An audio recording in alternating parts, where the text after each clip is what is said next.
Você certamente conhece Ciro Gomes. Ciro Ferreira Gomes, mais conhecido como Tiro Gomes, apelido carinhosamente dado nas redes sociais, é um velho coronel nordestino. Sua família, os Ferreira Gomes, está envolvida com política desde o século XIX. O primeiro prefeito da cidade de Sobral, berço da família de Ciro, foi Vicente César Ferreira Gomes, que governou a cidade a partir de 1890. Mas antes mesmo dele, Vicente Cesário Ferreira Gomes já havia sido deputado provincial do Império. Ciro é o rosto mais conhecido atualmente de uma velha oligarquia de coronéis. Hoje, Ciro tenta posar de representante da esquerda, mas Ciro e a esquerda combinam tanto quanto vegetarianos e canibais. Para começo de conversa, o menino Ciro estreou na política pela Arena, Aliança Renovadora Nacional, nada mais, nada menos que o partido que representava a ditadura militar no Brasil. Em 1979, Ciro disputou a eleição da recém-reativada União Nacional dos Estudantes, a UNE. Ciro fazia parte da chapa chamada Maioria, considerada de direita, e acabou derrotado. A Arena da ditadura, desgastada, mudou de nome em 1982 e passou a se chamar PDS. Foi justamente pelo PDS que o jovem Ciro Gomes, com 23 anos, conquistou seu primeiro mandato, elegendo-se deputado estadual pelo Ceará. Fez a maior votação no feudo da família, a cidade de Sobral. Percebendo que o fim do regime militar se aproximava, Ciro fez como os ratos e tratou logo de mudar de barco. Em 1983, filiou-se ao PMDB, partido que fazia oposição ao regime. Em 1986, Ciro construiu uma aliança com outro coronel emergente da política cearense, Tasso Gereissati. O objetivo de Ciro, representando os Ferreira Gomes, e Tasso representando os Gereissati, cuja oligarquia havia sido iniciada por seu pai Carlos, era bem simples: substituir os velhos coronéis por novos. Tasso foi eleito governador do Ceará. Ciro foi seu líder na Assembleia Legislativa do Estado e em 1988 recebeu seu pagamento. Com a ajuda de Tasso e da máquina do governo, foi eleito prefeito de Fortaleza. Mas o menino Ciro tinha grandes aspirações. Em 1990, com apenas 31 anos, foi escolhido por Tasso como seu sucessor à frente do governo do Ceará. Passou apenas 15 meses à frente da prefeitura de Fortaleza. Nessa altura, Ciro e Tasso também já tinham mandado de partido mais de uma vez, agora para fundar o recém-criado PSDB no Ceará. Em 1994, embalado pelo sucesso do Plano Real, Fernando Henrique Cardoso, então ministro da Fazenda, lançou-se candidato à presidência da República. Com a queda de Rubens Rico Pero, sucessor escolhido por FHC para o ministério, Ciro acabou renunciando ao governo do Ceará para tapar o buraco até o fim do governo Itamar. A gestão de Ciro no Ministério da Fazenda por muito pouco não afundou o real. Começou com uma declaração desastrada atacando empresários, afirmando que existiam dois tipos deles no Brasil: os patrióticos e os sonegadores, que não mereciam nenhum respeito de ninguém. Continuou com uma tentativa desastrada de intervir na taxa de juros. E só não foi pior porque a equipe técnica do Real continuava no comando das áreas-chave do Ministério. Assim que tomou posse no dia 1º de janeiro, FHC tratou-se de livrar-se de Ciro. A partir daí, o jovem coronel prodígio da política cearense passou a nutrir um ódio mortal do ex-presidente e também seus aliados como José Serra.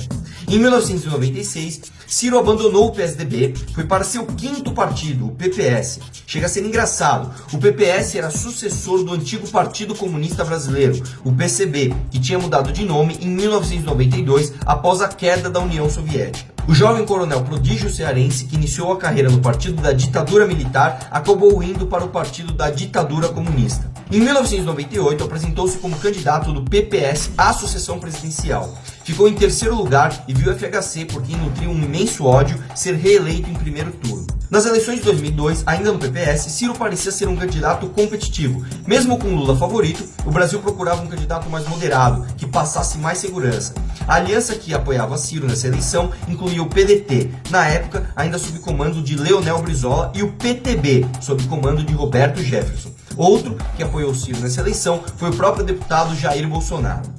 Com a candidatura do tucano José Serra em crise, tudo parecia indicar que Ciro disputaria o segundo turno contra Lula e disputaria como favorito. Entretanto, tudo ruiu quando o presidenciável começou a abrir a boca. Primeiro, ele chamou um ouvinte de burro em uma entrevista para a Rádio Bahia. Depois declarou em outra entrevista que a sua então esposa, Patrícia Pilar, tinha uma grande utilidade na campanha: dormir com ele.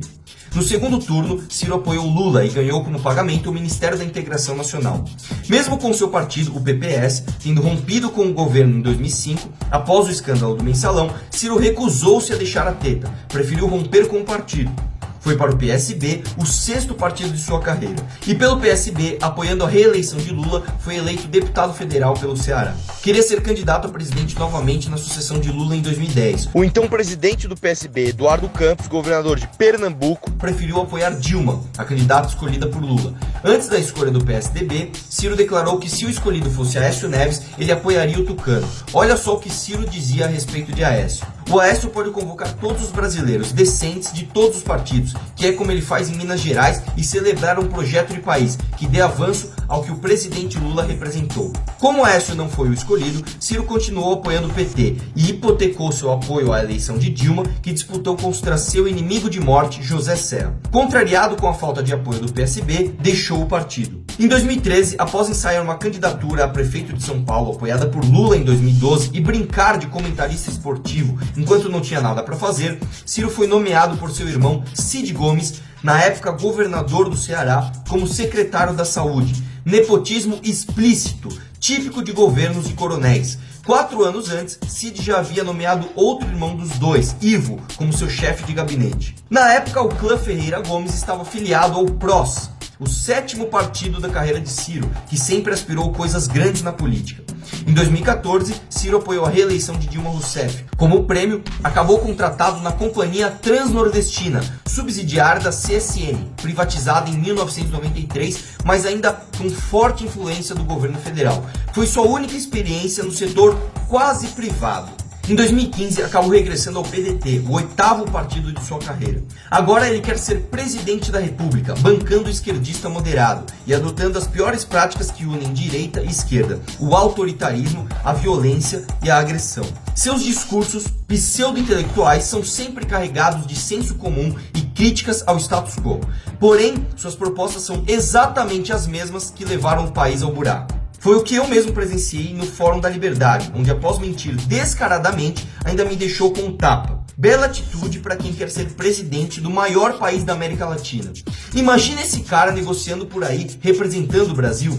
Ciro ainda tenta o apoio do presidiário Lula para a corrida presidencial desse ano, mas nem mesmo o presidiário confia em sua postura, tendo o criticado pelas seguidas mudanças e oportunismo sempre crescente. Não à toa, não quis que Ciro estivesse ao seu lado no grotesco espetáculo em São Bernardo, preferindo a companhia de Manuela Dávila e Guilherme Boulos, os dois também presidenciáveis pelo PCdoB e pelo PSOL. Ou seja, nem com Ciro defendendo a impunidade no país e defendendo o bandido Lula, o próprio Lula não confiou no Ciro. Se nem o Lula confia, você vai confiar?